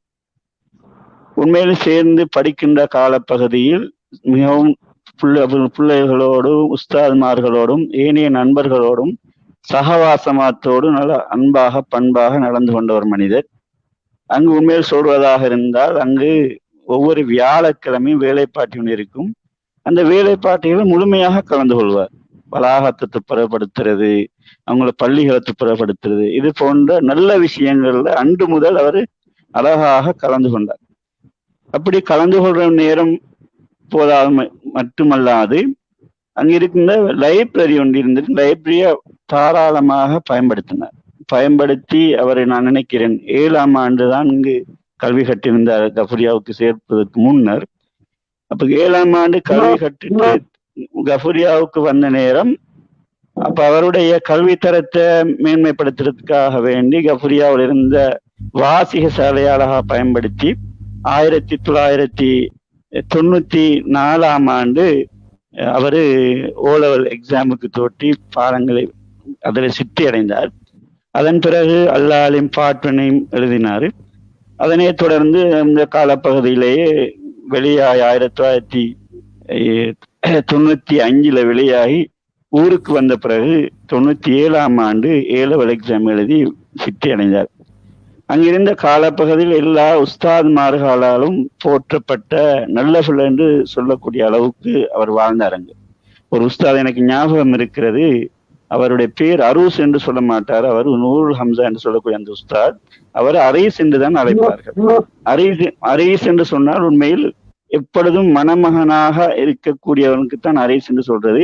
எனவே அந்த அரீஸ் அந்த ஒரு வார்த்தையில் அவர் சொல்லுவார், சிரிக்கி போட்டு சொல்லுவார், நீ எப்பொழுதும் மணமகனாகவே இருக்க வேண்டும் என்று சொல்லி சொல்லுவார். அதே போன்றுதான் ஊருல வந்தும் அவர் அல்ஹம்துலில்லாஹ் என்று நான் நினைக்கிறேன் தொடர்ந்து மௌத்தாகும் வரைக்கும் செழிப்பாகவும் அழகான மனிதராகவும் வாழ்ந்து அவருடைய உடைகள் ஆடைகள் எப்பொழுது நீட்டாக இருந்திருந்து நான் அவதானித்திருக்கிறேன். எனது குடும்ப உறவினராக அவர் இருந்தாலும் கூட நிறைய நல்ல பண்புகளை கண்டிருக்கிறோம். அவரோடு நிறைய கற்றுக்கொள்ள வேண்டிய பாடங்கள் எமக்கு நிறைய இருக்கிறது. இந்த ஊருக்கும் நிறைய இருந்திருந்தது. இந்த ஊர்ல இருக்கின்ற எல்லா பள்ளி பேசி இமாம்களும் கூட அவருடைய பண்பாடுகளையும் அவருடைய கடமை நேர விஷயங்களில் அவர் எப்படி அணுகினார் என்பதை கற்றுக்கொள்ள வேண்டிய ஒரு நிலைப்பாட்டுக்கு ஏனைய பள்ளி வாசலிலே சேவை புரிகின்ற இமாம்கள் எடுத்து கொண்டிருப்பார்கள் நான் நினைக்கின்றேன். உண்மையில் ஒரு வறிய குடும்பத்தில் தான் அவர் இருந்தார். ஏனென்று சொன்னால் நான் நினைக்கிறேன் அவருடைய தகப்பனார் பட்படி வியாபாரம் பண்ணக்கூடிய ஒரு மனிதர். ஞாயிற்றுக்கிழமைகளில் அவர் சந்தைக்கு போயிட்டு தான் உழைச்சி வந்து அவரை மிக கஷ்டத்துக்கு மத்தியில கஃபூரியாவில் படிப்பிப்பதற்காக வேண்டி செலவு செய்தார். நான் நினைச்சேன் இடையில சில நேரம் விட்டுட்டு போயிடுவாரோ என்று ஒரு அச்சம் இருந்தது. இருந்தாலும் ஏனைய சக நண்பர்களோடு அவர்களோடு இருந்த நான் நினைக்கிறேன் மாணவனாக இருந்த ஃபவாஸ், சல்மான், ஃபௌசூல் என்று சொல்லக்கூடிய 4 பேர்களும் கின்யாவை சேர்ந்த எனக்கு தெரிஞ்ச வகையில இப்பொழுது எமது ஊர்ல வசிக்கிறார் சாஹிப் என்ற சகோதரன். இந்த 5 பேர்களும் ஒரே நண்பர்களாக ஒரே சேர்ந்து விளையாடக்கூடிய மனிதர்களாக இவர்கள் தொடர்ந்து அங்கிருந்தார்கள். ஆனால் இவர் கஃபூரியாவிலிருந்து வந்த பிறகு இந்த 5 பேர்களையும் விடவும் இந்த ஊருக்கு சேவை செய்கின்ற விஷயத்தில், இந்த ஊருடைய நலன்களை பாதுகாக்கிற விஷயத்துல, இந்த ஊருடைய தீமைகளை கண்டறிந்து அதற்கான நிவாரணம் செய்யக்கூடிய ஒரு மனிதராக, நல்ல மனிதராக வாழ்ந்து விட்டு எங்களை விட்டு பிரிந்து இருந்திருக்கின்றார். அல்லாஹு தஆலா அந்த மனிதருக்கு நல்ல சொர்க்கத்தை கொடுக்க வேண்டும் என்று நாங்கள் எல்லோரும் துஆ செய்ய கடமைப்பட்டிருப்பதோடு கஃபூரியாவுக்கும் ஒரு சிறந்த பெயரை எடுத்து தந்திருக்கிறார் என்று நான் நினைக்கிறேன். நான் கேள்விப்பட்ட வகையில் வெளியாகின மாணவர்கள் சிறந்த ஒரு பண்பாளராக, சிறந்த ஒரு ஆளுமை உள்ள ஒரு உலமாவாக வாழ்ந்து மரணித்திருக்கின்றார். மௌத்தான அடுத்த நாள் எனக்கு 2 சகோதரர் 3 சகோதரர் கோல் பண்ணி கேட்டார்கள், எங்களோடு வாழ்ந்த இந்த அரூஸை பத்தியா இவ்வளவு தூரம் எழுதுகிறார்கள் பேசுகிறார்கள் என்று அவர் வியப்போடு ஒரு ஆச்சரியத்தோடு கேட்ட மனிதர்கள் நிறைய பேர் இருக்கின்றார்கள். ஒரு சகோதரர் சொன்னார், அவருடைய போட்டோவை பார்த்துட்டு அவர் கஃபூரியாவில் எப்படி சிரித்த முகத்தோடு இருந்தாரோ அதே போன்று அவருடைய முகம் செழிப்பாகவும் பிரகாசமாகவும் இருக்கிறது என்று சொன்ன கருத்துக்களை எல்லாம் நாங்கள் அவதானிக்கின்ற போது உண்மையில் அல்லாஹு தஆலா அவருடைய பணியை புரிந்திருக்கின்றான், அவருடைய வாழ்வை ஏற்றுக்கொண்டிருக்கின்றான். அல்லாஹு தஆலா நாளை மறுமையில் அவரை ஜன்னத்துல் ஃபிர்தௌஸ் என்று சொன்னவர் சுவர்க்கத்தில் நுழைய செய்ய வேண்டும் என்று நாங்கள் எல்லோரும் சேர்ந்து பிரார்த்திப்போம். அல்லாஹ் அந்த மனிதருக்கு நல்வாழ்வை கொடுப்பானாக வேண்டி விடைபெறுகின்றேன். நேயர்களே, உடம்பு புல்லரிக்கின்றது. காரணம், உலக வரலாற்றிலே பலர் வாழ்ந்திருப்பார்கள், மறந்திருப்பார்கள், எங்களை விட்டு மறைந்து விட்டார்கள். குறிப்பாக ஷேக் அரூஸ் அவர்கள் எங்களுக்கு விட்டு சென்ற நல்ல பணிகளைத்தான் நாங்கள் தொட்டு செல்ல வேண்டும். நல்ல மனிதராக, மனிதநேயம் உள்ளவராக, மக்களுக்கு சேவை செய்கின்றவராக, அமானிதத்தை அதாவது எவ்வாறு பயன்படுத்த வேண்டுமோ அதன்படி பயன்படுத்தியவராக ஷேக் அரூஸ் கஃபூரி அவர்கள் மரணித்திருக்கின்றார். அன்னாருடைய மரண துயரால் வாடியிருக்கும் குடும்பத்தாருக்கு நாங்கள் கூறுகின்றோம், கவலைப்படாதீர்கள், நாளை ஜன்னாவிலே அவர் இருப்பார். சரி, ஷேக் ஃபசுல் ஃபாரிஸ் நலிமி அவர்களே, உங்களுக்கு தெரிந்திருக்கும் நிச்சயமாக, அதாவது அவரை பற்றி மிச்சம் பேசியாச்சு. இப்போது நாங்கள் பேசுவோம் குறிப்பாக மாணவர்களோடு மோட்டிவேஷன் விடயமாக, ஸ்கில்ஸ் டெவலப்மெண்ட், எக்ஸ்ட்ரா கரிக்குலம் போன்ற விடயங்களிலே அதிகமாக கவனம் செலுத்தியவராக இருந்தார். குறிப்பாக பாடசாலை ட்ரிப்களாக இருக்கலாம், ஏனைய மேட்சஸாக இருக்கலாம். இவை தவிர குறிப்பாக உங்களுக்கு தெரிந்திருக்கும் பல அமைப்புகள் வாழ்கின்ற இந்த நாட்டிலே 5 டே கோர்ஸ் என்று சொல்லுவார்கள், 7 டே கோர்ஸ் என்று சொல்லுவார்கள், 40 நாள் ஜமாத் என்று சொல்லுவார்கள். என்று சொன்னால் பல வகையான ஸ்ட்ராட்டஜியை, யூத் ஸ்ட்ராட்டஜி என்று கையாண்டார்கள். ஆனால் ஷேக் அரூஸ் அவர்களும் இளைஞர்களை கவருவதற்காக பல வகையான ஸ்ட்ராட்டஜியை கொண்டிருக்கின்றார். இது சம்பந்தமாக உங்களுடைய பார்வை எவ்வாறு இருக்கின்றது, உங்களுடைய கண்ணோட்டத்திலே? உண்மையிலேயே ஒரு மல்டி ஸ்கில் பர்சனாலிட்டி அவரை நாங்க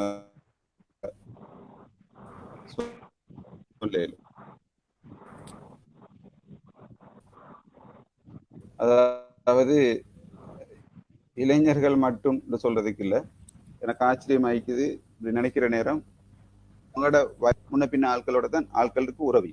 ஆனா அரூஸ் மௌலவி என்று சொன்னா நான் நினைக்கிறேன் அவர் சாதாரண சிறு பிள்ளையிலிருந்து நல்ல வயோதிபர் வரைக்கும் அவருக்கு ஒரு சங்கிலி தொடரான உறவு இருந்திருக்கிறது. அப்ப எல்லாரையும் ஈர்த்து கொள்ளுகின்ற ஒரு ஆளுமையாக ஒரு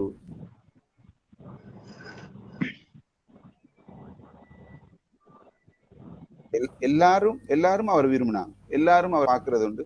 அவர் அந்த பள்ளிவாசல்ல அவர் ஈப்பாரு.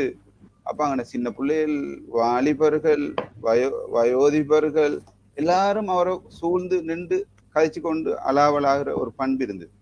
எப்போதுமே மாணவர்கள் வழிதவறாம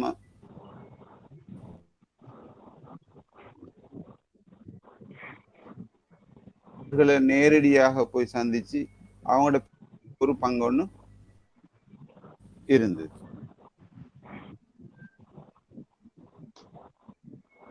நாங்க அவர்கிட்ட அந்த ஒரு பர்சனாலிட்டி, அதாவது பிள்ளைகளை எப்பவுமே மோட்டிவேட் பண்றது.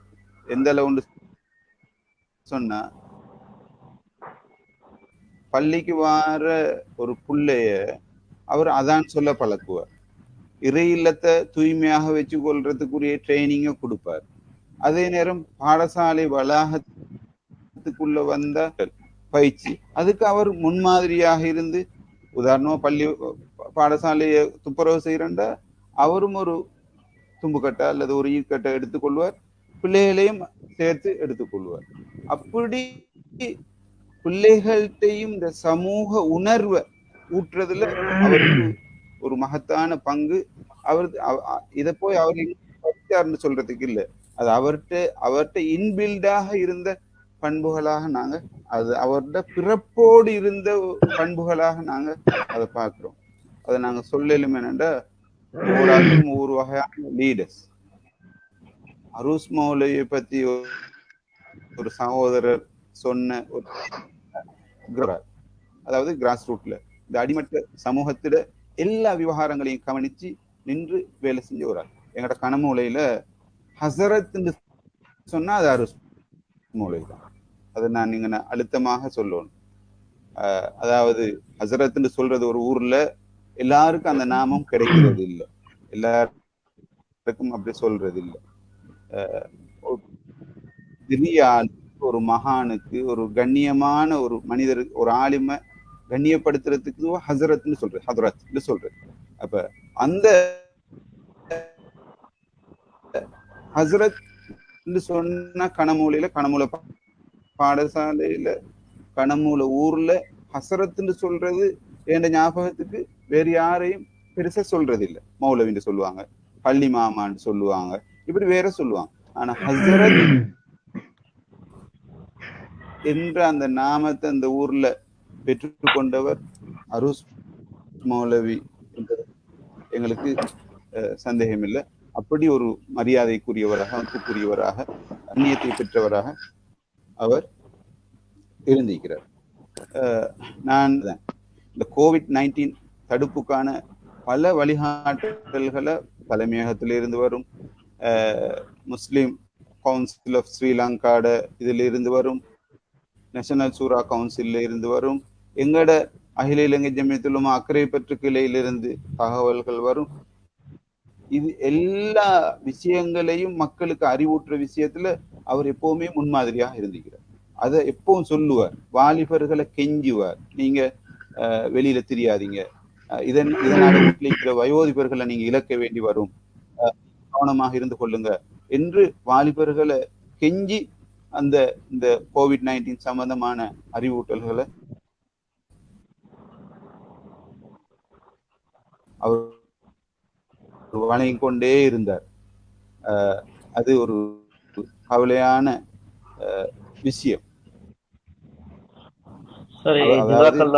எது நடந்துவிடக் கூடாது என்று கருதினாரோ அதோட பாதிப்புகளை அது தாக்கத்தை நாங்க உணரும். அதே மாதிரி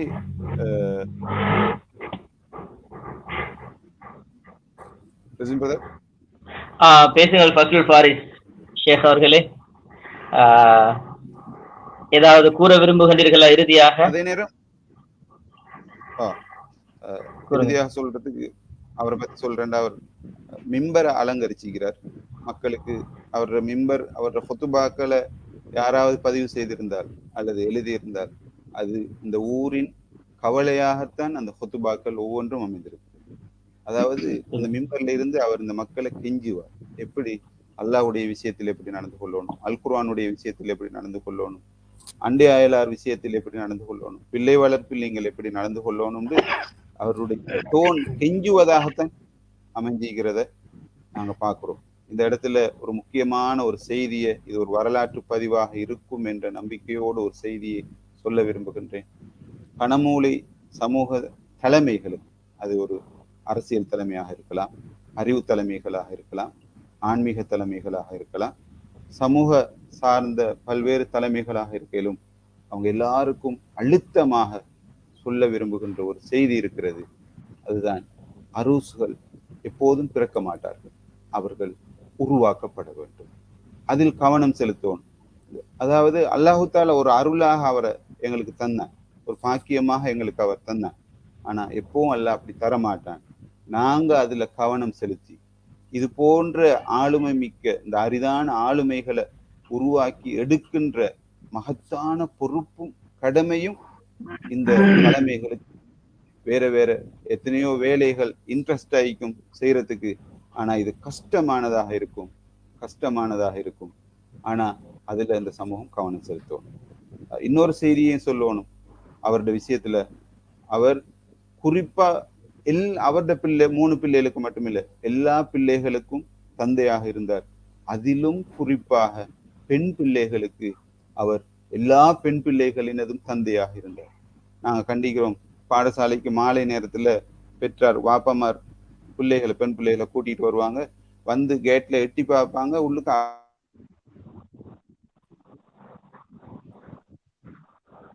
மௌலவி இருந்தா தான் பிள்ளைய இறக்கிட்டு போவாங்க. விஷயத்துல நம்பிக்கையோட அவர் நடந்து கொண்டார். எனவே அல்லாஹு தஆலா அவருடைய எல்லா நற்கர்மங்களையும் பொருந்தி கொண்டு, எல்லா அமல்களையும் பொருந்தி கொண்டு, அவர் செய்த சேவைகளை எல்லாம் பொருந்தி கொண்டு மீசானுல் ஹசனாத்தில் எந்தவித குறைவு இல்லாமல் அதனை முழுமையாக வழங்கி அவனுடைய உயர்ந்த சுவனமான ஜன்னத்துல் ஃபிர்தௌஸை அல்லாஹு தஆலா அவருக்கு வழங்கி வைப்பானாக. அல்லாஹு தஆலா அந்த பாக்கியத்துக்குரிய அருகதை உள்ள மனிதராக அல்லாஹு தஆலா அவரை பொருந்திக் கொள்வானாக. ஜஸாக்குமுல்லாஹ் கைரன் வ ஆகிரு தஅவானா அல்ஹம்துலில்லாஹி ரப்பில் ஆலமீன். ஜஸாக்கல்லாஹ் கைரன் ஷேக் அவர்களே.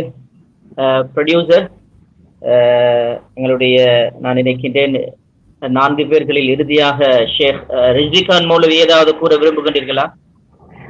நிகழ்ச்சியை நிறைவுக்கு கொண்டு வர இருக்கின்றோம். ஷேக் ரிஸ்விகான் மௌலவி. நான் கடைசியாக ஒரு விஷயத்தை சொல்ல விரும்புகிறேன். விளங்குதா? விளங்குதா சொல்றது? கதைக்கிற விளங்குதா? கதைக்கிற விளங்குதா? சொல்லுங்க. ஹலோ, கடைசியாக ஒரு விஷயத்தை சொல்ல விரும்புறேன் என்றால், நாங்க எத்தனையோ பேர் மரணிச்ச செய்திகளை கேட்டிருக்கிறோம். இந்த அரூஸ் மௌலவியுடைய வஃபாத்துக்கு முன்னால் எத்தனையோ ஜனாசாக்கள், அதுக்கு பின்னால எத்தனையோ ஜனாசாக்கள். உண்மையிலே ஹசரத் மரணிச்சதுக்கு பின்னால் இதுவரைக்கும் மனசுல பெரிய ஒரு பாரமாக இருக்குது ஹசரத்துடைய அந்த வஃபாத்துடைய செய்தி ஒன்று. ரெண்டாவது, ஹசரத் மரணிச்ச மாதிரி ஹசரத் ஒவ்வொருத்தருடைய உள்ளத்திலையும் வாழ்ந்துட்டு மரணிச்சிருக்கிறார். வாழ்ந்தாரோ அதே போல அல்லாஹ் கபருக்குள்ளையும் நம் கனவுமத்தில் அரூஸ் ஒரு புது மாப்பிள்ள தூங்குற மாதிரி நீங்க தூங்கண்டல்ல சொல்லணும். நாளைக்கு அல்லாஹ் அப்படியான அந்தஸ்துல அவரை சொருக்கத்துல ரெக்க கட்டி பறக்க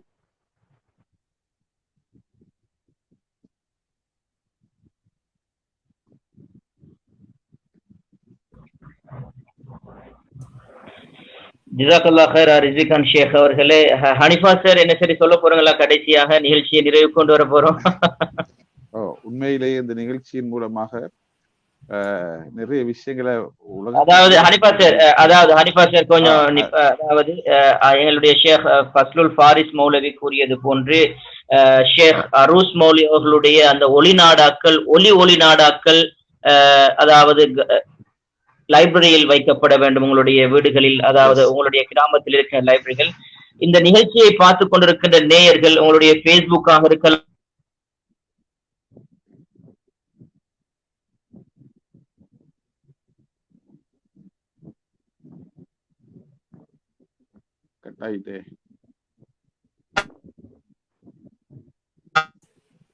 வாட்ஸ்அப்பாக இருக்கலாம், ட்விட்டர், சோசியல் மீடியாக்களில் இருக்கின்றார் ஷேக் ஃபஸ்லுல் ஃபாரிஸ் நலீம் இருக்கின்றார்கள், ரிஸ்விகான் அசர் இருக்கின்றார், இர்ஷாத் மரைக்கார் அவர் ஷேக்கும் இருக்கின்றார்.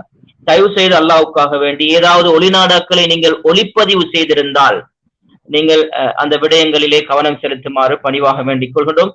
ஹனிஃபா சார் தொடர்ந்து பேசுங்கள். நீங்க சொன்ன இறுதியாக நான் இந்த விஷயங்கள்ல உண்மையில மிக அந்த அரூஸ் மௌலவியுடைய கம்பீரமான குரல், கம்பீரமான தோற்றம் இன்னும் மனசை விட்டு போகல, முகத்துல இருக்குது. அந்த போட்டோஸை பார்க்கல அரூஸ் மௌலவியோட மிக அந்த அந்த இது பார்க்கும் போது கவலையாகத்தான் இருக்குது. இருந்தாலும் உங்களுக்கு 5 வருஷம் வேலை செஞ்சாரு சார். உங்களுக்கு 5 வருஷம். அப்ப நான் இறுதியாக உண்மையில இந்த நிகழ்வின் ஊடாக உண்மையில இந்த உலகத்துக்கு சொல்ல வேண்டிய விடயங்கள் நிறைய சொல்லப்பட்டிருந்தாலும் கடைசியாக எனக்கு இந்த வினயமா கேட்கிற விஷயம் கொஞ்சம் இருக்குது. அரூஸ் மௌலவி சார்பா கட்டாயமாக அவருடைய நினைவுகள் ஒவ்வொரு வருடமும் ஞாபகம் ஊட்டுறது நாங்க சில வேலை திட்டம் செய்ய வேண்டியிருக்கிறது.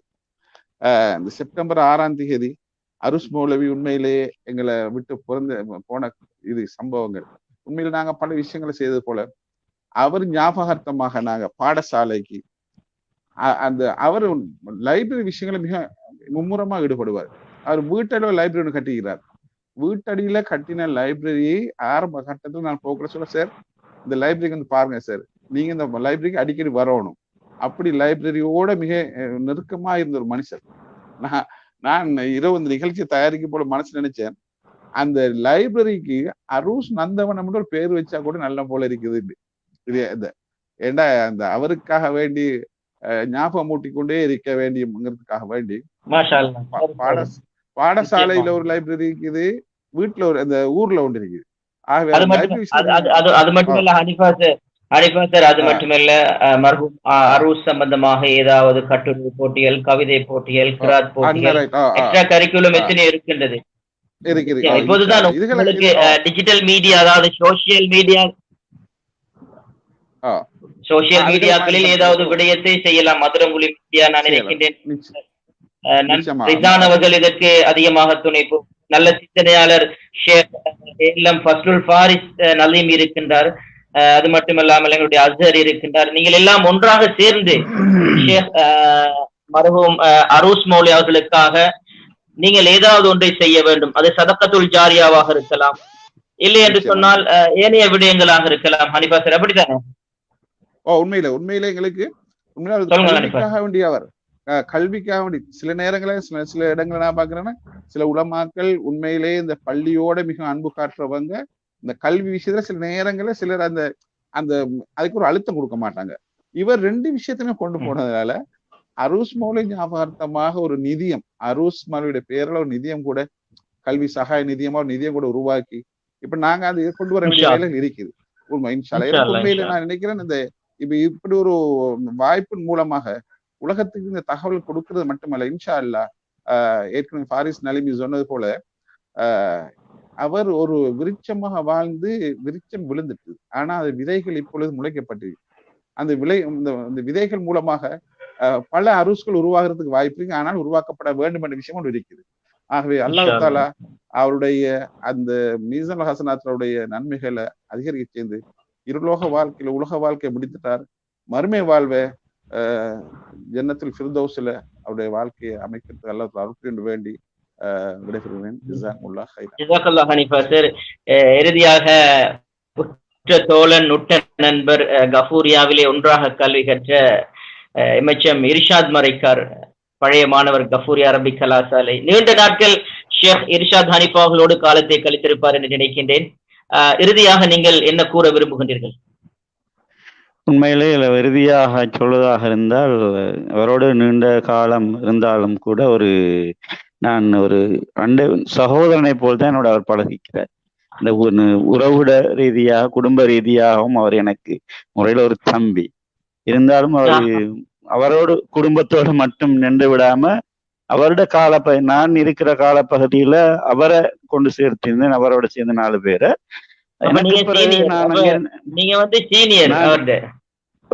நான் அவர் சீனியரா இருந்தேன். அப்ப எனக்கு பிறகு என்னோட வேலையை உண்மையிலே அவரும் ஊர்ல என்ன செஞ்சாருந்தால் இருந்த அவரோட குடும்ப உறவுகள்ல யார் யாரெல்லாம் படிக்கிறதுக்கு விரும்புறாங்களோ அவரை கஃபூரியாவுக்கு கொண்டு சேர்த்த வரலாறுகள் நிறைய இருக்குது. அதாவது எங்களுடைய இர்ஷாத் மரைக்கார் அவர்களே, நான் கேள்விப்பட்டதுக்கு அதிகமான கஃபூரிகள் உங்களுடைய கனமூலையில் இருக்கின்றார்கள். அதிகமான நான் நினைக்கிறேன் நலிமிகளும் அதிகமாக இருக்கின்றார்கள். காரணம், பல நலிமிகள் இப்போது உருவாகிவிட்டார்கள், யங் ஜெனரேஷன். கூறுங்கள் நீங்கள் தொடர்ந்து. ஆமாம், அப்படி நலிமிகளும் இருக்கிறார்கள், கஃபூரிகளும் இருக்கிறார்கள், ஏனைய மதரசாக்கள் படிக்கிற சகோதரனும் இருக்கிறார்கள். இருந்தாலும் அவரை பொறுத்தவரை நிறைய முன்மாதிரியாக வாழ்ந்துட்டு சென்றிருக்கிறார். உண்மையில நாங்க சில நேரம் வெக்கப்படணும். அந்த குடும்ப ரீதியில பெற்றார கவனிக்கிற விஷயம், குடும்ப உறவுகளை பேணுற விஷயத்துல அவர் ஒவ்வொரு நாளும் அந்த பள்ளியில தொழுதா இருந்தால் அடுத்த நிமிஷம் தாயிட வீட்டுக்கு போயிட்டு ஒரு கோஃபி எண்ணத்தையும் குடிச்சிட்டு போற மாதிரி தான் அவரோட வாழ்க்கை வரலாறு இருந்தேன்னு சொல்லி நாங்களும் பார்த்திருக்கிறோம், கேள்விப்பட்டிருக்கிறோம். அப்படித்தான் வாழ்ந்துட்டு போய்க்கிறேன். நான் நினைக்கிறேன் அப்படி எல்லா உலமாக்களும் இருக்கிறது. நான் நினைக்கிறேன் நிறைய பேர் அப்படி வாழ்வதில்லை. ஏன்னா அப்படி ஒரு சகோதரர் தான் ஒரு முன்மாதிரியாக இருந்துட்டு எங்களுக்கு எல்லாருக்கும் ஒரு படிப்பினையை தந்துட்டு போய்க்கிறாரு. ஒரு ரோல் மாடலாக இருந்துட்டு போய்க்கிறாரு.